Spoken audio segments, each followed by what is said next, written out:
Protect your car with 3W Liners all-weather floor mats. Made from durable materials like TPE and rubber, our mats are designed to withstand rain, snow, and mud with deep grooves to trap dirt and liquids. For a custom fit and advanced protection, visit 3W Liners. That's the number 3, WLINERS.com today.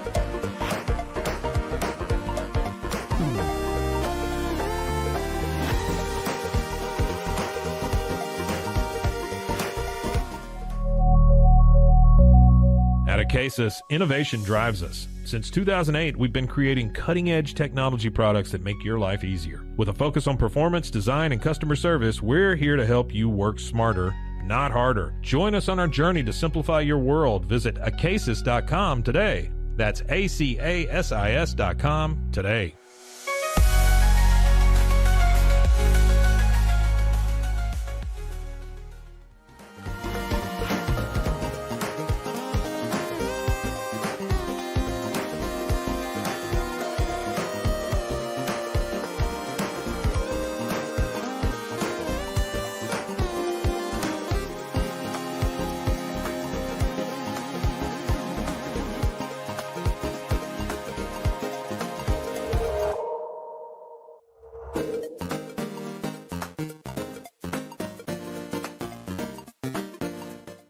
Farmhounds offers natural treats and chews made with quality products that support family farms, regenerative agriculture, and humane farming practices. Give your dog the best with wholesome, organic ingredients that promote health and happiness. Shop now at farmhounds.com.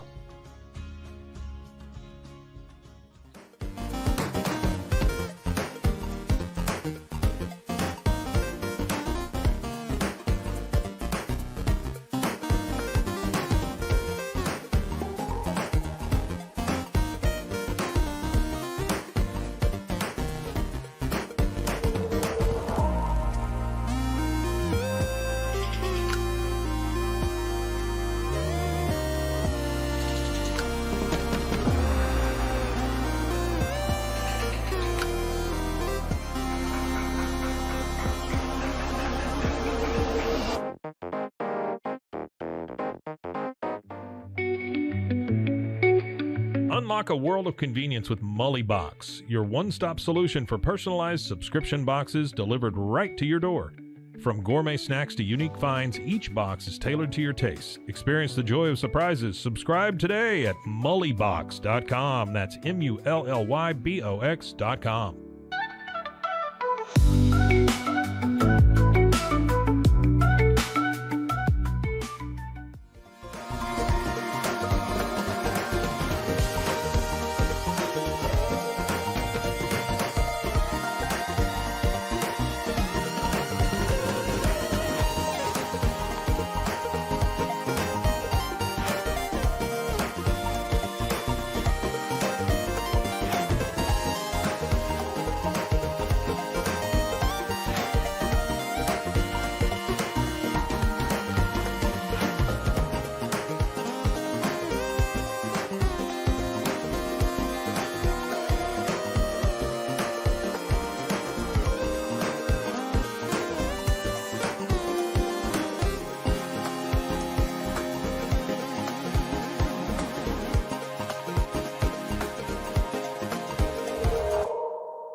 We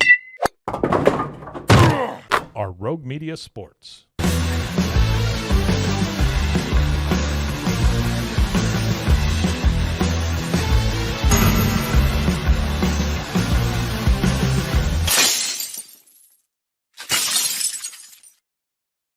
Man, I think I need one of those Mully boxes, Zach. I don't know. That looks like the gift that keeps on giving. They did. I thought about you a little bit just because I know how much into golf you are. Oh, big So, time. yeah, Big time. like In I knew fact, for sure. my laptop is I'll peek behind the curtain here. In the new studio just outside of Chicago, Illinois, there is like a box that is one of the things that props up my laptop, and it's from a groomsman gift. And it's one of those very nice like oak boxes, and it's got these custom golf balls inside because of the 8 or 9 groomsmen. I was the only one that doesn't golf, so for everyone else it was like perfect, and I'm very appreciative of it. It's very nice, but this is the kind of use it gets these days, which is propping up the laptop that brings you the Cam Show on Rogue Media Sports Network. Zach Burke is here. I changed sides so it looks like I'm looking at you then when I like that. Yeah. I appreciate that. No problem. So you know that I'm on the listening right to side there you of go. history. Yes, but we are in a new location. Let's address that first. I love the studio. I miss the studio.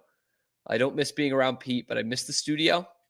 And we will be bringing it to you from, I won't get too specific, but let's just say the suburbs of Chicago, of which there are plenty. Okay. So I got to this suburb without even driving through Chicago. So I have not seen it really. I drove from O'Hare to South Bend and back a year ago, but that's been it.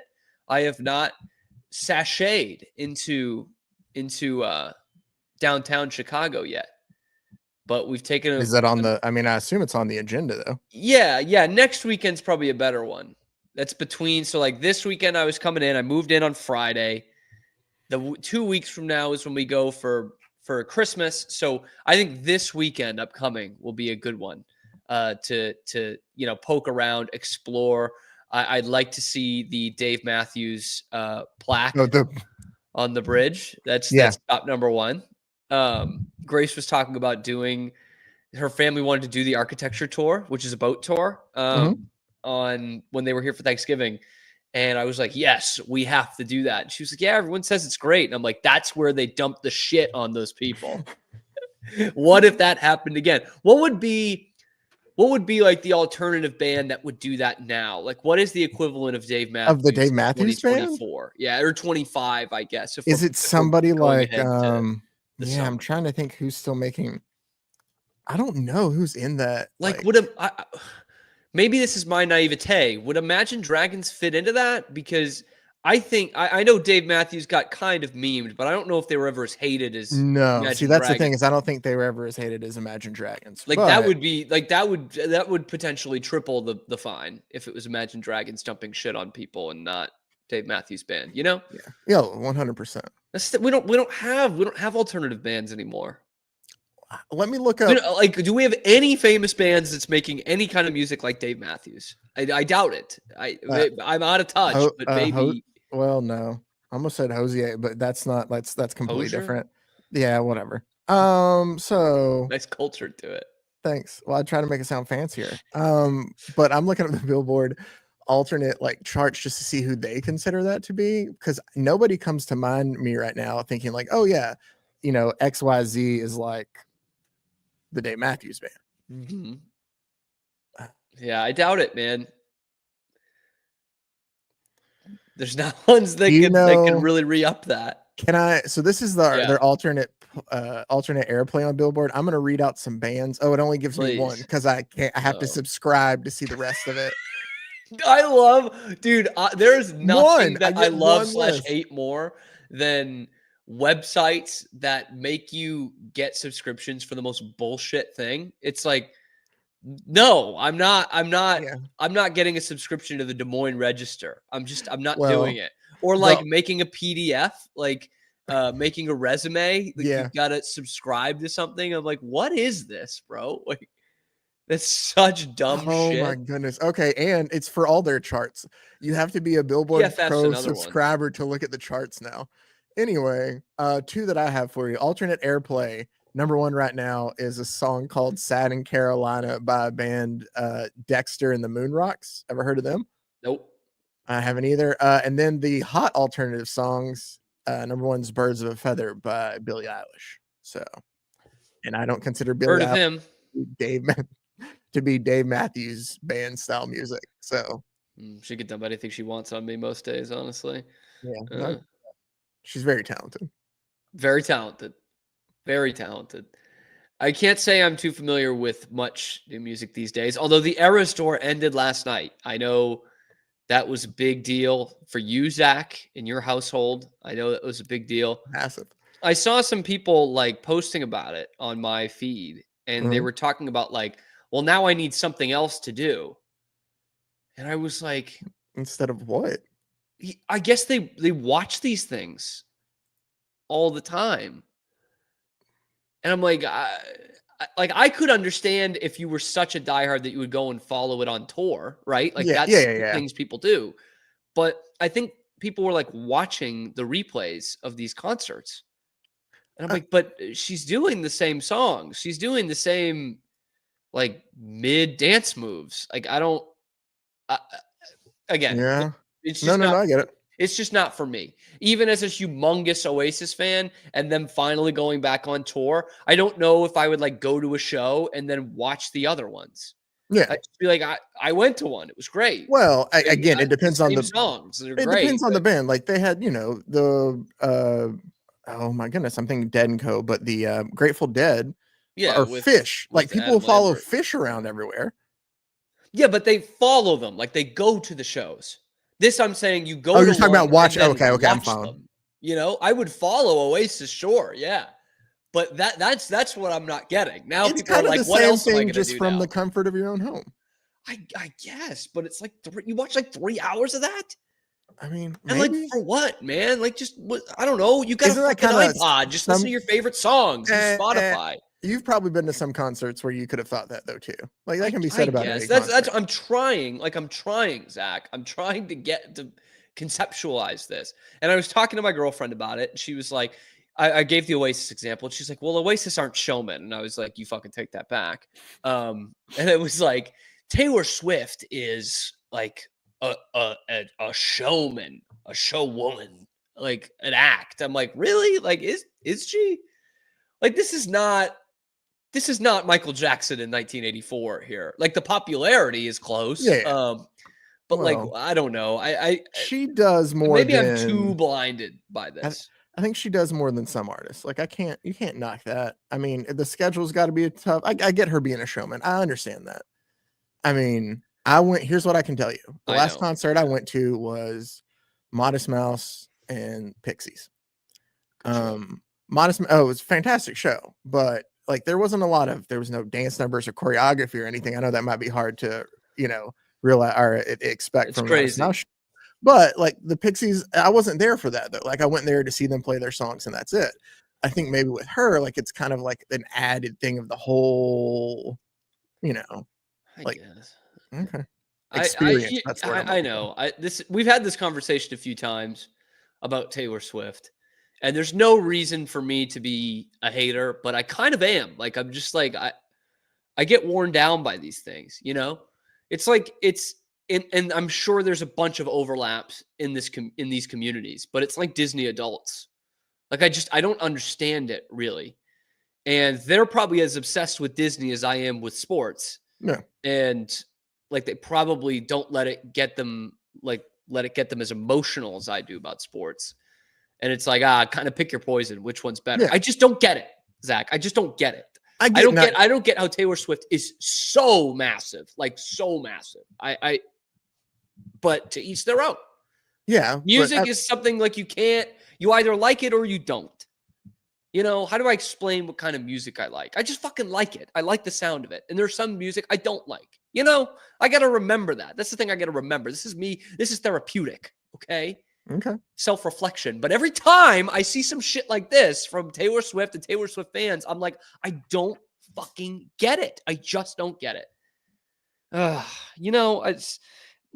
These people watch these every other night. She's been on tour for like a year and a half, bro. Like, is this what they do? They just set aside 3 hours. I guess I do that with the Bruins. I guess whatever. But at least with the Bruins, for the most part, I don't know what's going to happen. Taylor Swift, she's going to play these songs that we all love, and she's going to prance around, and she's going to make some girl It's power more than message. prancing around. It's like it's choreographed prancing. Yeah, it's pranced around. Again, how is it different from? And I get not liking, not being a fan of her in the I'm music. probably But not going to be able to explain it. You brought up Michael Jackson earlier. I mean, like every era has an artist like this. I know. I just don't like this one. Well, I mean, have you liked all of them? Like, is this the first one you haven't liked? I guess probably not. And like, to be fair, it's everything after like 2010 for Taylor Swift. I don't like. See? Because like, it seemed like she was more self-aware before then. She was so young, and she like knew that what this was. It was like kind of poppy country and then bubblegum pop. And like, it was almost like, oh, don't take this too seriously. She's 22 pretending to be a 16-year-old. Now she's 35 pretending to be a 16-year-old. That's where I'm at. Anyway, I think she knows exactly what she's doing. I know. That's the thing. There's a brilliance in this. There is a brilliance in this. If she strayed away from this, I don't know. I was comparing her to Katy Perry the other night, and I would say I have more respect for Taylor Swift. While the message has not changed, at least she's tried some like a kind of a new sound. Her albums sound different from one another, from what I know, right? Katy Perry just kind of kept hitting that nail on the head big time for like 3 or 4 years. You know what I mean? Like, This is going to be poppy. It's not going to be serious. It's not going to be all that skilled. And we're just going to nail it. And she did, and got a great career out of it. But she's like still making music. I don't know if she's had anything relevant in 10 years. Anyway, the second biggest news from Sunday night outside of the Eras Tour ending is the Red Sox tour for Juan Soto ending. Zach, we had him. We were working out deals with the Red Sox to get him for less than $600 million, and it seemed fair. It seemed reasonable. Very much so. And fair and reasonable went way out the window when Steve Cohen got involved in this. The Mets signed Soto for, was it 14 years? 14 years. 15. 15, and the Yankees went 16. Okay. 15 years for $765 million. This has nothing. It has to do with $765 million. I have the NBC News article for it pulled up, and it says that the 15-year, $765 million contract in what is believed to be the most lucrative deal in team sports history. How would they not? I think. They said team. Oh, okay. They said team sports history. Fair enough. I'm assuming they're talking about across all. Anyway. But I think that's okay to like, you can figure that out. Yeah, I feel like it would be something you could tell pretty easy. Here's a metric for this, Zach, or here's something for scale. Okay. There have been 7 contracts in NHL history to hit $100 million in total value. All 7 of those contracts combined do not reach the contract that Juan Soto just signed. Ovechkin, Draisaitl, Weber, Crosby, Kovalchuk, McKinnon, McDavid, all combined for $753 million. And so we're just signed for $765. And if you've seen the incentives of this and the opt-in after year 5, there's a real good chance he's making over $800 million from the Mets. And I would argue out of that list there that's at least for sure 3 household names for people who don't even follow hockey that much. Yep. Like the biggest names in the sport. Yeah. And they combine for like less than half. It's incredible. Man. It's incredible. One guy's going to be the all-time leading goal scorer. And they're not even close. And right after the figures come out on the bets, we get what the Yankees offered, which was 16 years and $760 million. And that is so telling. That the Steinbrenner family, Hal, is still getting close, but not getting any cigar. And what it shows from the standpoint of everyone that was involved, be it the Mets, the Yankees, the Red Sox, the Blue Jays, whatever that's worth, the Rays were making calls early. It was always going to be the highest bidder. Mm-hmm. Like he literally, 1 year less, $5 million more. Okay, sure. Like that's it. That's it. To turn down a team he just went to the World Series with. I mean, that's always what it was going to be. And then the word comes in that the Red Sox offered 15 years for $700 million. And now the narrative is going to be, oh, classic Red Sox, just in it enough to say that they were interested, but not actually going to pony up the money. Oh, they get outbid again. And how cheap are these Red Sox? I have had plenty of criticism for the ownership the last couple of years and the GM and the way that they've gone about free agency. Plenty. And this does not erase that. But it's very tough for me to say, oh, classic cheap trick Red Sox. They only offered $700 million to this guy over 15 years to take him through age 40. Oh, cheapskates. Like it's really tough for me to say that. And I don't want to sound like I'm just hometown licking the Red Sox uniform here, but like, come on. They did throw $700 million at this guy for a team that needs a couple more pieces other than Juan Soto. Like, to say that they weren't in this seriously is a joke.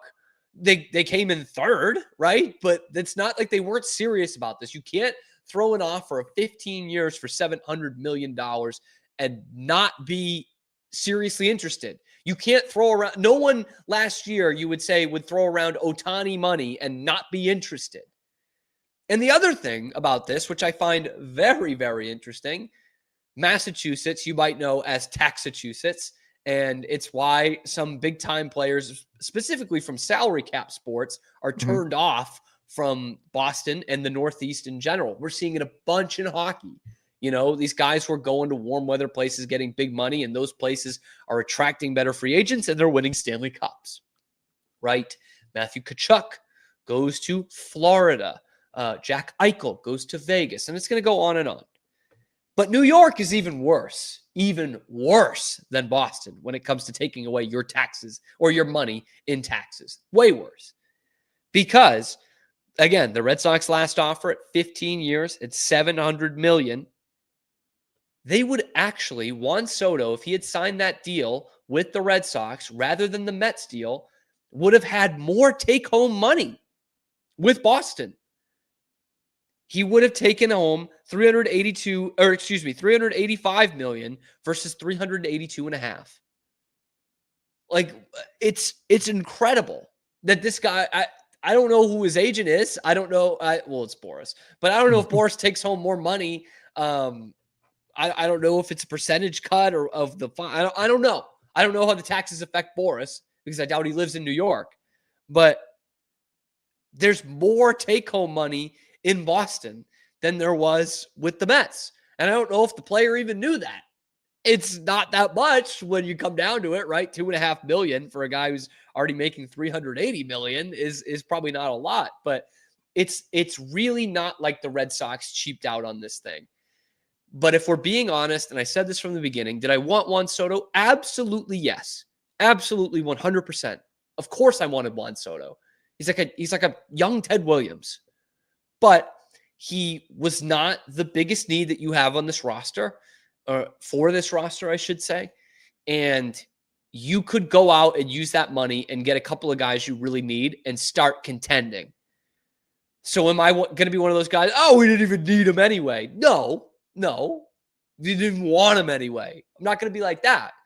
But you have a good chance to continue to build your team by using that money elsewhere.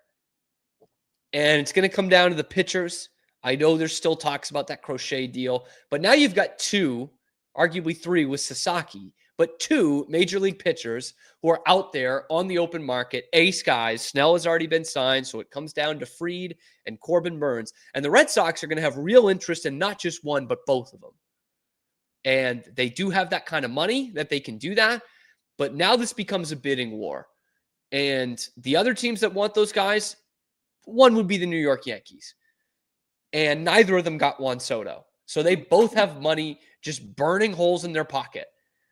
And this is going to be really interesting how high the price gets driven up because Soto is no longer on the market. Sasaki will have until January 23rd.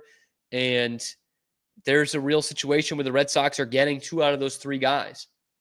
I'd prefer it to be the 2 guys we've already seen pitch at a Cy Young level in the major leagues. That's just me. Sasaki is intriguing. It's really interesting. But now you shift your focus towards Burns and Max Fried, and Teoscar Hernandez is the real interesting one here, because Teoscar Hernandez is actually probably a better fit just for the holes that you need to plug up on this roster as a right-handed hitting power outfielder, a guy who's hit 30-plus homers and bats from the right side that you can bat cleanup or in the middle of your lineup here.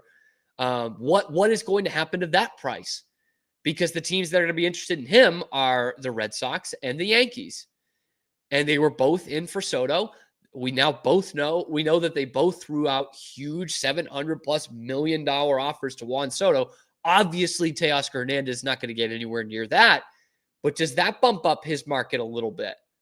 Bump up, 10, 20 million, because you know how much money they've got and how much they're willing to spend on that kind of premium hitter. He's not the same hitter as Juan Soto, but that will certainly drive up his price. And that's where it sucks when you lose out, because now all these other 3 or 4 or 5 free agent targets that you're going to go after, all of those prices are going to go up. So yeah, bummer they didn't get Juan Soto, but I don't like this narrative.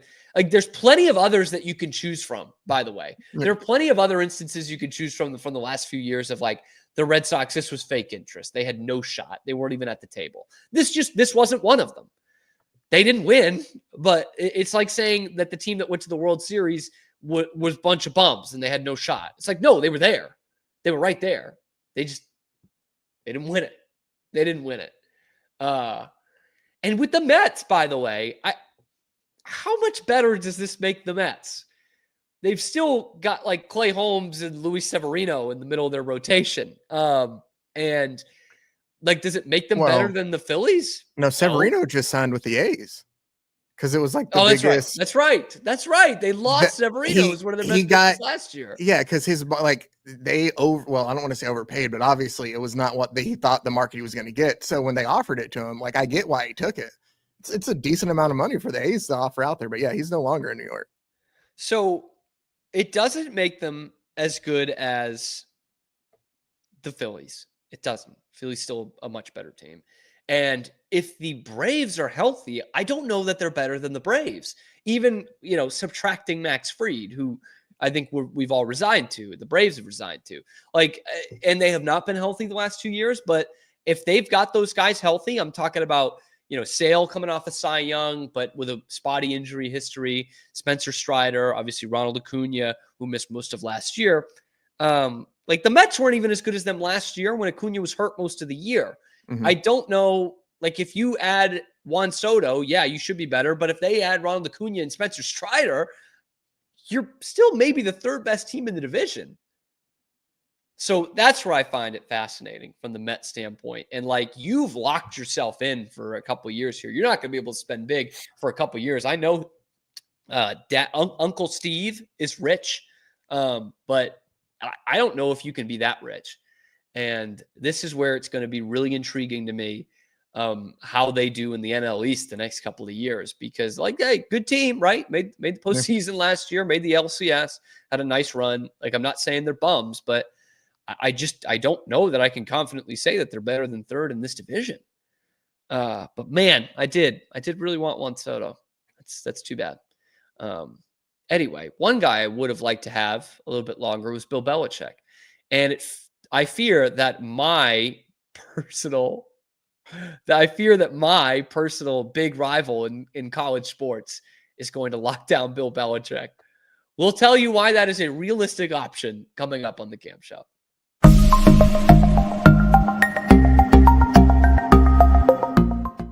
Nobody tells our stories better than our clients. The difference is stark. I was rear-ended at a stop. I thought I was fine, and then once I got home, I realized it's a lot worse than I thought. I ended up having a ruptured disc. You say you're not hurting, and then an hour later, you're saying you're in all this pain. I just felt like most people would think that I was lying. And that's when I decided to call Daniel Stark. I owe a lot to Daniel Stark. They really got me what I deserved. The difference is stark.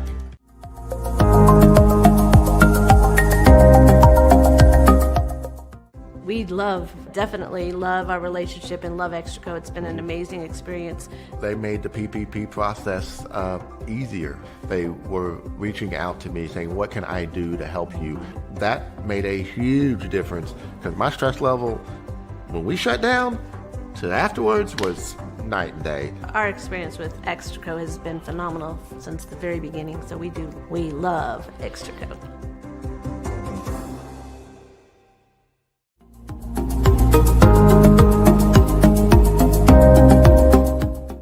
Welcome to a special edition of the Doomsday Podcast. Look at this. We got one of the great golfers in the world, certainly one of the great pass rushers in NFL history.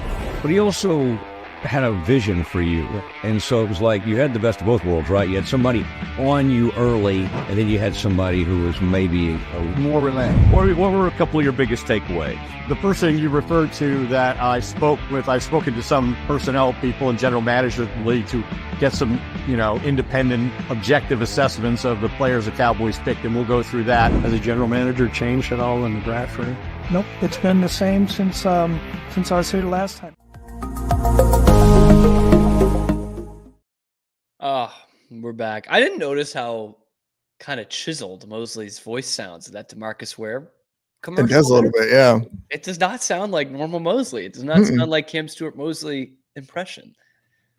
I can't even do it. I get it. He sounds so rugged. He sounds almost more human than that one. Oh, yeah. Not Radio Mosley, who I'm sure will be on Pete's show today. I don't think he is. No. Yeah. Maybe tomorrow though. Real Cowboys game. Well, they play tonight. Yeah. So I'll bet he'll have him on tomorrow. Yeah. The Pete Sturf loves Mosley, man.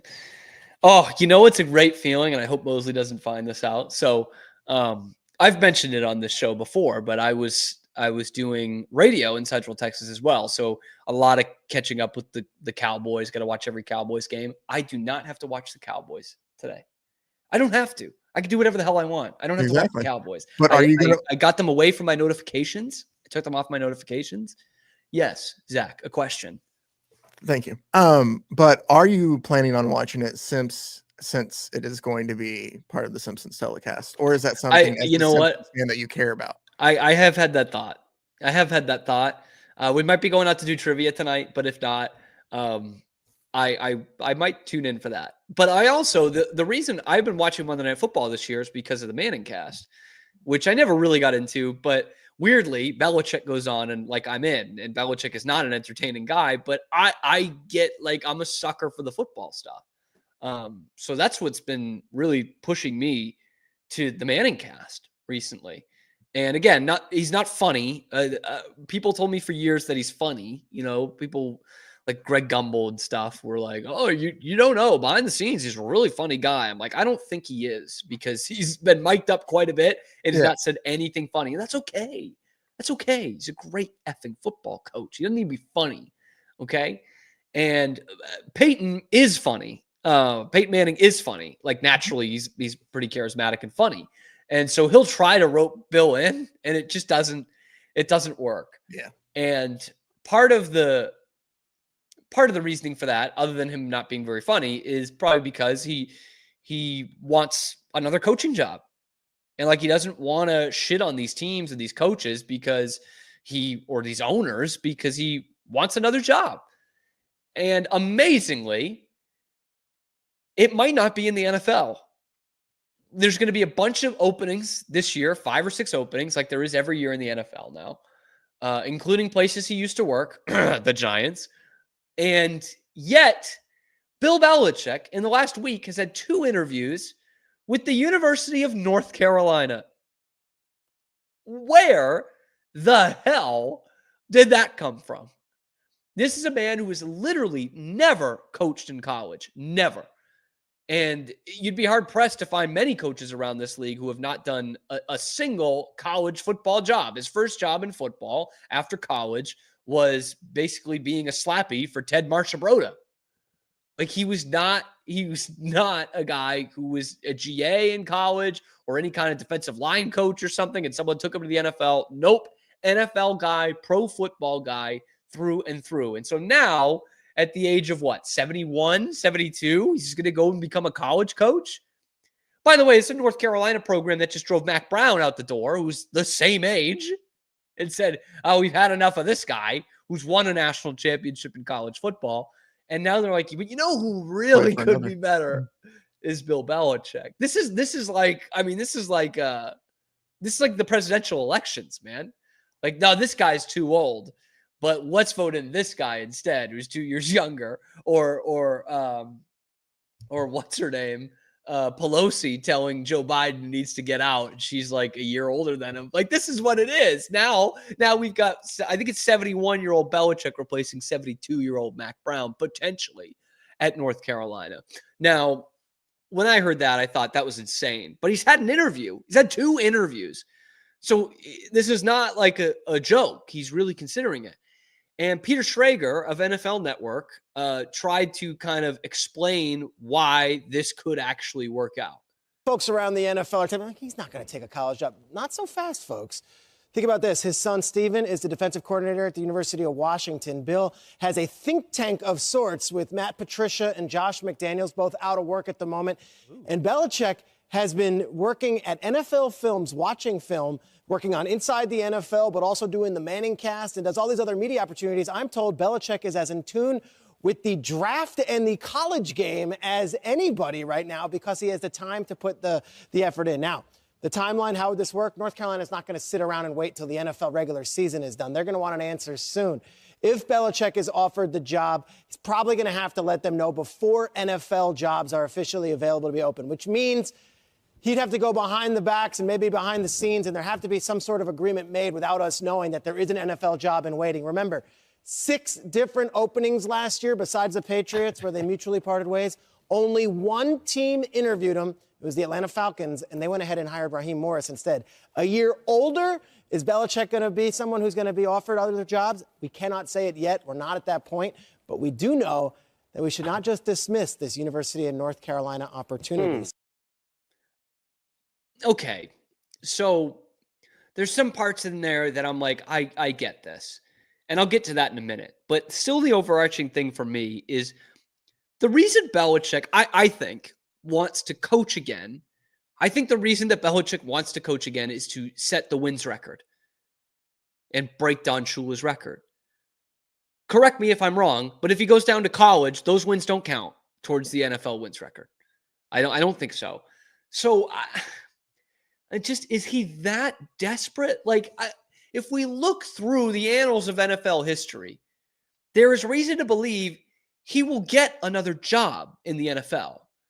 I know it's going younger, but like Schrager talks about there, another year has passed. Is his interest gone? Like, the 6 Super Bowls are still there, okay? And the most recent one was only 5 years ago. It's 6 years ago. So not that long ago, right? And the game is still somewhat the same from 6 years ago. And the salary cap and everything is still somewhat the same. So I don't think that there's just going to now 3 or 4 years removed from being a head coach in the NFL, that's probably something different. But 2 years, I don't think so when it's Bill Belichick.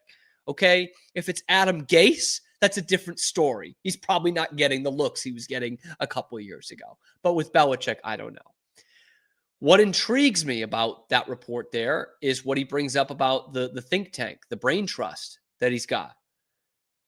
I mean, he could walk in there with the talks are he is talking about a contract that would have Steven come with him, who's now the DC at Washington under Jed Fish, former Belichick guy, to bring Steven in as the DC and the head coach in waiting at UNC. And he could bring Patricia. He could bring Josh McDaniels, who, I mean, you talk about Belichick getting on like a couch and recruiting kids and talking NIL. You're probably not going to do much there, but Carolina does not have great NIL resources anyway. This is not Texas or A&M or Alabama or Oregon, right? So instead of saying, hey, we can give you $1.5 million to come here as our quarterback, you say, how about you come here and you play for the greatest football coach ever? And, oh yeah, you're a quarterback. How about you get coached by Tom Brady's quarterback coach when he had his most successful seasons? How about that for for a pitch. And I think from Carolina's standpoint, that's a good route to go. Is it a stretch that he's going to be like a successful college head coach at this age with this weird new Wild West college coaching landscape that we've got? Yeah, probably a bit of a stretch. But if you're North Carolina, you basically played this game with Mac Brown of, hey, we're not an NIL powerhouse. We're going to figure this out. But what we can give you is obviously playing high-end ACC football. You know, we're putting guys in the pros all the time. And we could give you a national championship head coach in Mac Brown. And now we can give you the greatest coach in the history of the sport. Like that is something. I know money talks, but if you're North Carolina, you can bring in a guy who has an incredible eye for misused talent, under the radar talent. He did it at the NFL level for years. Like he is a guy who can find talent and develop talent. Certainly that is the case with Josh McDaniels as well. Steven has a little bit of a grasp on the college game now. He certainly helped out with all those Rutgers guys when he was a GA on that staff. And now obviously at Washington, big time major college football in the Big Ten. So I'm intrigued by this.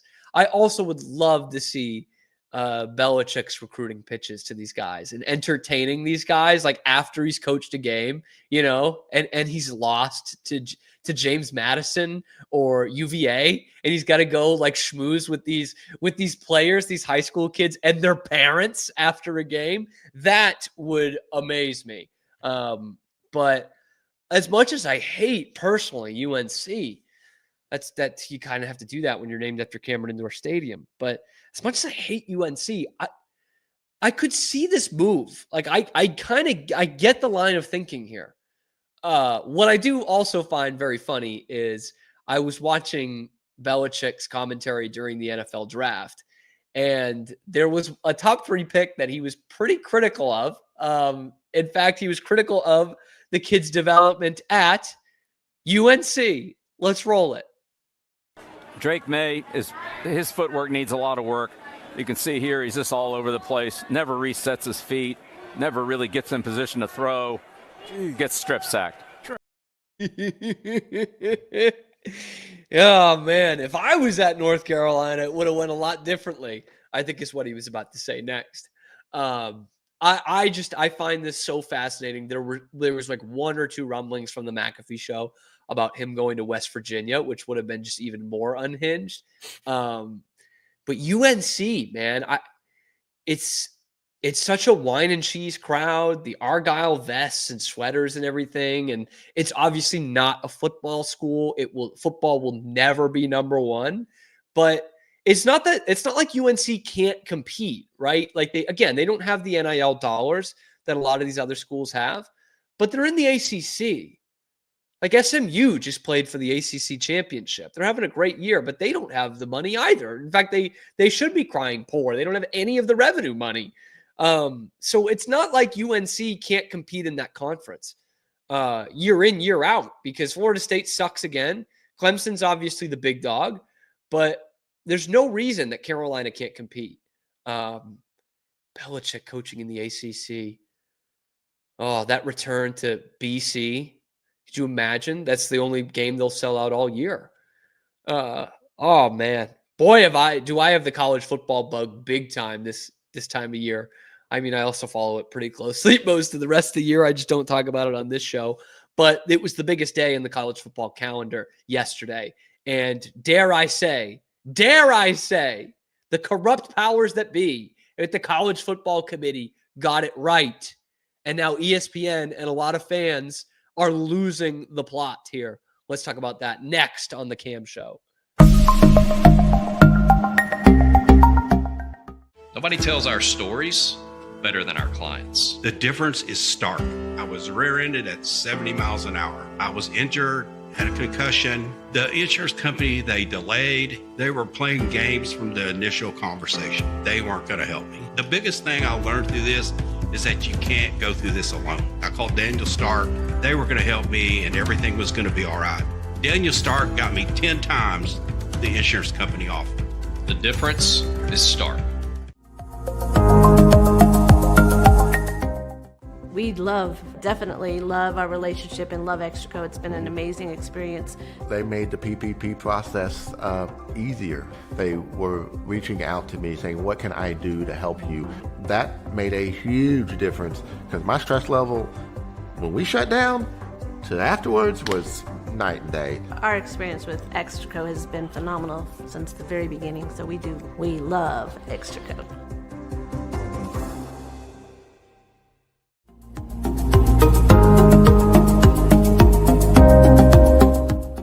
It is Matt Mosley, and it's the Obstructed View podcast, Rogue Media Network. I think they're learning that there's really no wonderful view of me. See, I feel like they think this feed's going to be really wonderful. There must have been no BS, like 20 scouts, 15 to 20 NBA scouts there to see him, and he was top 5. When your old number wasn't working, I went through various channels to track you down. So unfortunately, you can never get away from me. But I'm happy. I'm happy to have you today. No, thanks for having me. And you know we always family, no matter where I'm at. I mean, yeah, a new coach comes in, they're going to churn the roster. I think that's just we've got all these transfer portal stats and what Dion did and what Fritz has done. I mean, that's the deal, man. That's the game that's being played nowadays. Maybe a little bit unknown at quarterback. I mean, unknown to the rest of the world, but you know, he dove into the portal and got a guy who is super, super athletic. South Dakota State's really good. Give us a little bit of breakdown about what they can do and what Oklahoma State needs to be worried about. Look at that form right there. I need to say nothing else about this because I found one.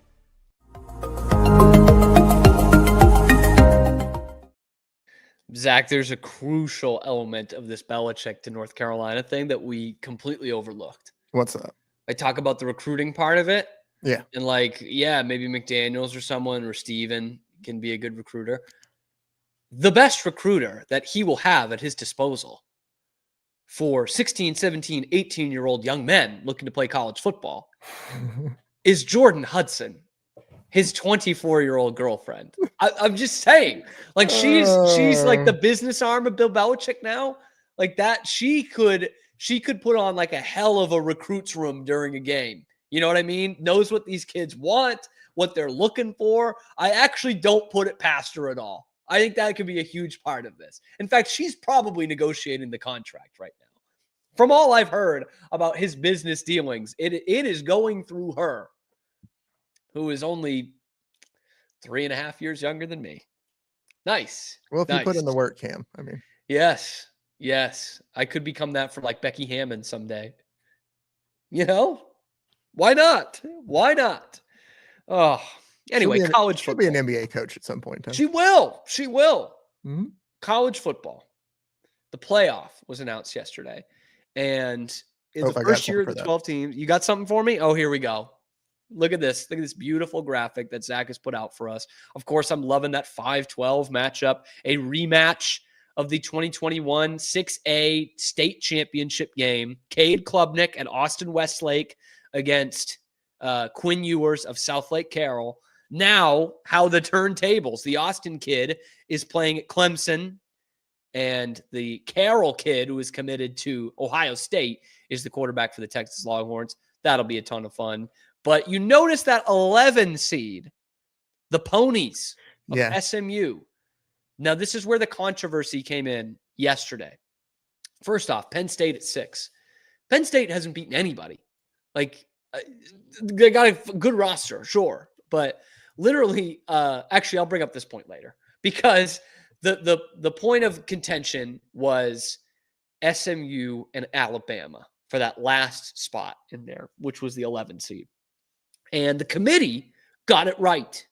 They absolutely got it right by picking SMU.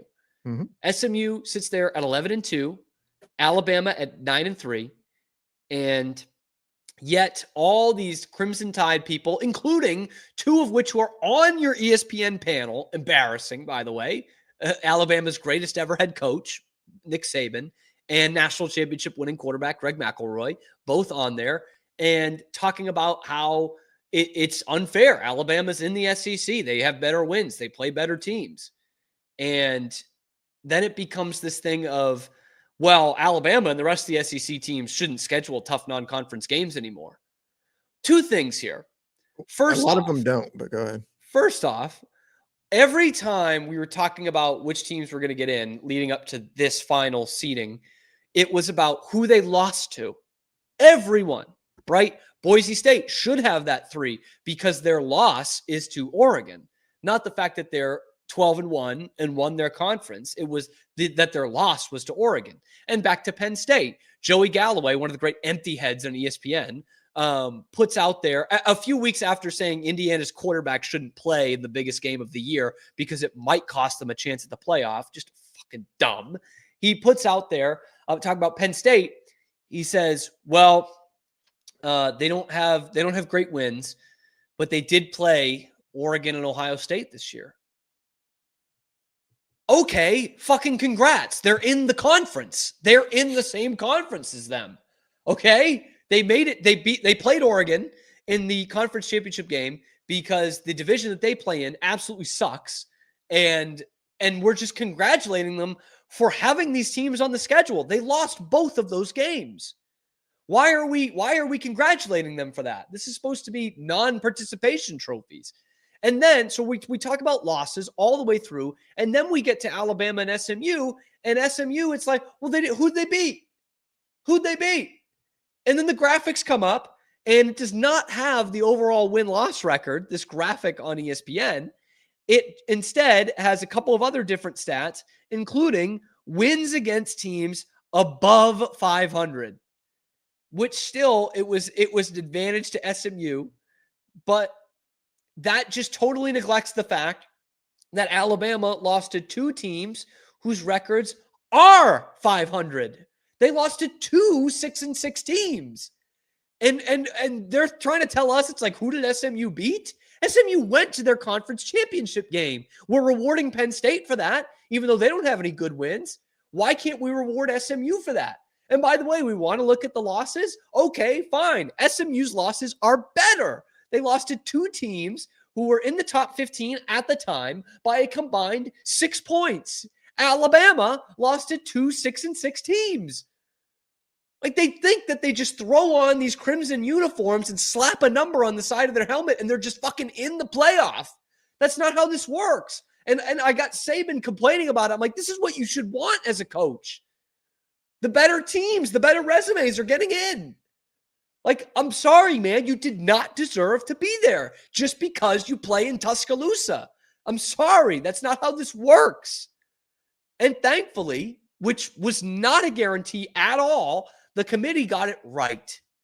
And if SMU lost by 3 touchdowns to Clemson, I don't know that they would have. I don't know that they would have put the ponies in there.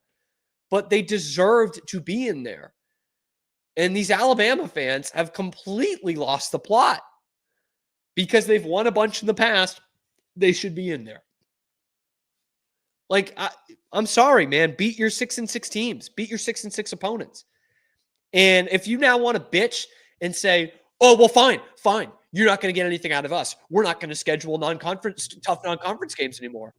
Okay, run it the fuck back. Because you know who you played this year in the non-conference? A 5-7 Wisconsin team, Mercer, and USF.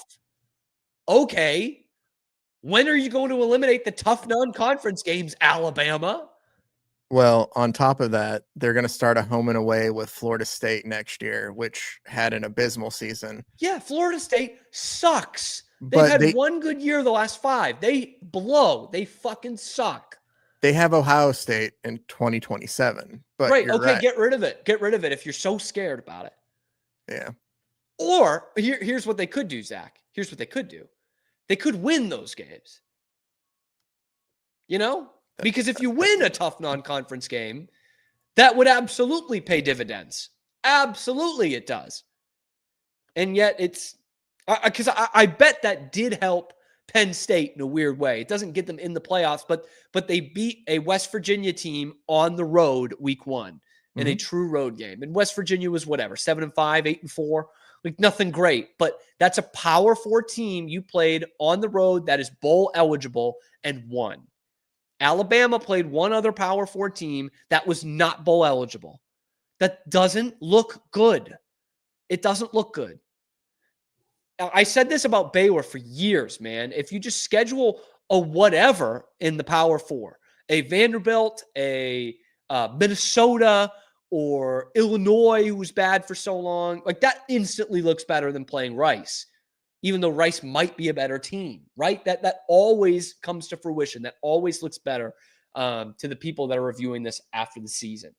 And now Alabama's crying poor because they lost to 2 6-6 teams. Pretty simple. Don't lose to those teams, and you're good. Because if addressing the elephant in the room with this was not a great SEC year. I know everyone just thinks they're awesome because they played in the conference.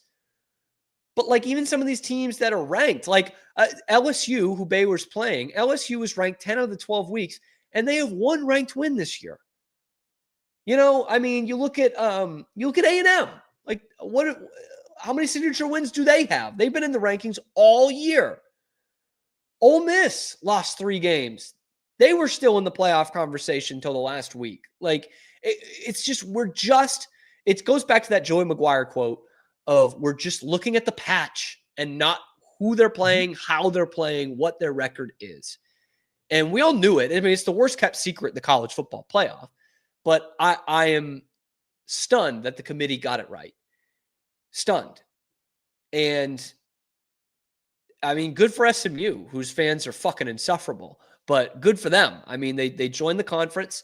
They pay their way in. They pay their way into college, and then they get on the dean's list. So, I mean, what are you going to do? I mean, they deserved to be there. And this could be a landmark, a watershed moment in college football playoff lore as they pick SMU over Alabama. Would they do that if Saban was the head coach at Alabama? No friggin' chance. No shot. No shot they keep Saban out. But with Kalen DeBoer, even a guy who was in the national championship last year, they're like, well, this is not Saban's Alabama. And you get a rematch of last year's semifinal in is that the Citrus Bowl? Alabama, Michigan. Yeah. Great matchup. Tom Brady's last career college game was against Alabama in the Orange Bowl for Michigan. But they're playing 7-5 Michigan. And it's like, yeah, man, that's the price of not making the playoff. By the way, I was listening on audiobook on this journey across the Midwest. Mm-hmm. The Relia Quest Bowl. Oh, sorry. I don't want to take away from the prestige there. Yeah. The Relia Quest Bowl. Yeah. By the way, I didn't even pour over Notre Dame's resume. I don't know how good that is. Here, I'll pull that up real quick. They beat A&M on the road. Like that's something. Yeah. Right? But did they have another? Well, they also. But like they've been in the top 10 all year, so I don't even look at it. It's the same thing with Penn State. So let's not they're forget in the top 10, so. Notre Dame lost week 2 against Northern Illinois. Correct. Lest we forget that. And then they went on a run. They do have wins over number 15 Louisville, number 24 Navy. Okay, another team that SMU beat, by the way, Louisville. Mm-hmm. Number 24 Navy, pretty handily. And then number 19 Army, pretty handily. The 2 Service Academy wins. I know. I mean, they are ranked great teams this year, but yeah. I mean, Navy's been in free fall since then, and Army's just kind of hanging on. But they did win their conference. Shout out to Army, man. By the way, their coach, which is Jeff, not Todd Monken, is also in talks with Carolina.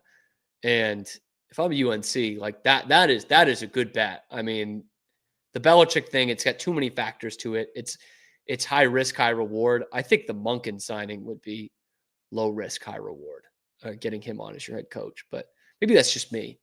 But yes, the committee got it right. Alabama's getting it wrong. Saban's getting it wrong. ESPN's getting it wrong. I mean, they were so befuddled that SMU got in, and they were like trying to give all their excuses. And it's funny, they had Rhett Lashley, the SMU coach, on like a live interview there. And Reese Davis asked him some question about like, was it nerve-wracking waiting for this? And Lashley was like, well, your producers certainly made it that way. I'm like, this is kind of incredible. I don't know that we've seen, and it has been going on for years, to be fair, but I don't know that we've seen a network control a sport quite like this, ESPN and college football. There is absolutely a narrative out there, and it could change from year to year, but they control it 100% of the time. They control it. And that's why it was such an upset that SMU got in, because no way the ESPN guys would have them in. Oh, you know yeah. what I mean? Like, no way. But this is good. Is SMU? They're at Penn State, right? I think they could put, knock off Penn State, and then you'd have SMU Boise. Here, I'll pull that back up. Yeah. Do you have that in front of you? I want to see who Notre Dame's playing. Notre Dame's got Indiana. Indiana. Yes. The in-state rivalry. Winner just gets Georgia. That's probably fair. That's honestly, that's probably the fairest part of the bracket. Like, Notre Dame has been a good, not great by that resume we just talked about. 2 wins over service academies that were both ranked wins, whatever. But you still schedule service academies every year. Indiana, not a great schedule, and lost the big game against Ohio State, but they deserve to be in the playoff. And yeah, that could be a wild one, man, of Boise and SMU or Penn State. I give SMU a real shot in that game, man. Yeah.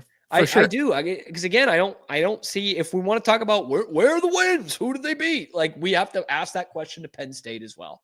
I think it'll be interesting. I think eventually, well, I don't want to give away too much because I think we'll probably talk about bracket, but it will be interesting. The possibility we will be talking of watching, some more college football, by the way. Watching Ashton Genty against that Georgia defense. Yeah, that front is tremendous. That'll be interesting to watch. Who do you got? We talked a lot of Heisman last week. Before we go, do you have a prediction? Heisman's this Saturday. I think it's going to be Genty. I think Boise State gets their first Heisman Trophy then. Good for them if they do. Yeah. I got to pour more into it, because I get the Hunter argument, but it's just those two to me. I think both are deserving, man. Yeah. I really do. I think, by the way, Travis Hunter Patriots, that could start picking up. That's something we're going to talk about on the show tomorrow. Well, we hope you will catch us then. Be sure to like and subscribe. It helps out the channel a ton. We appreciate you joining us every day, high noon Eastern time, tomorrow, 11 a.m. Central, just like we are every weekday here live on YouTube. We've got the Pete Souza Show at 1 o'clock on the Pete Souza Show YouTube. We will see you tomorrow on the Cam Show.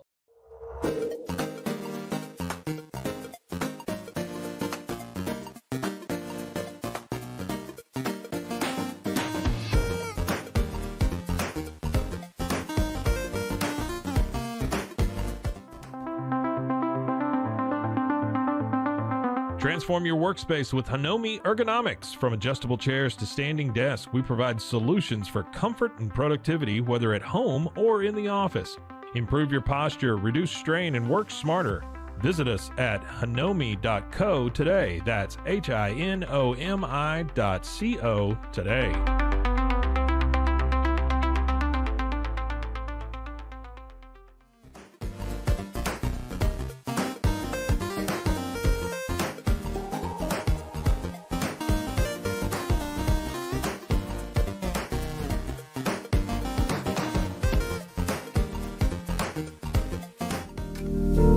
Experience the future of secure private cloud storage with Internex. Protect your files with end-to-end encryption, ensuring your data stays private and accessible only to you. Enjoy seamless, fast storage without compromising security. Visit Internex.com today and take control of your digital life. That's INTERNXT.com today.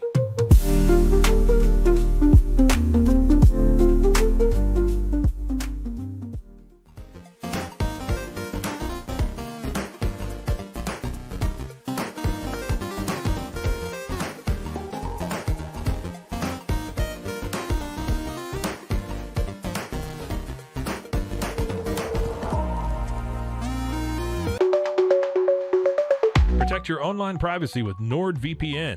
Browse securely, access content from anywhere, and keep your data safe with military-grade encryption. Whether at home or on the go, NordVPN ensures your digital freedom. Stay secure. Download NordVPN today at nordvpn.com. That's NORDVPN.com.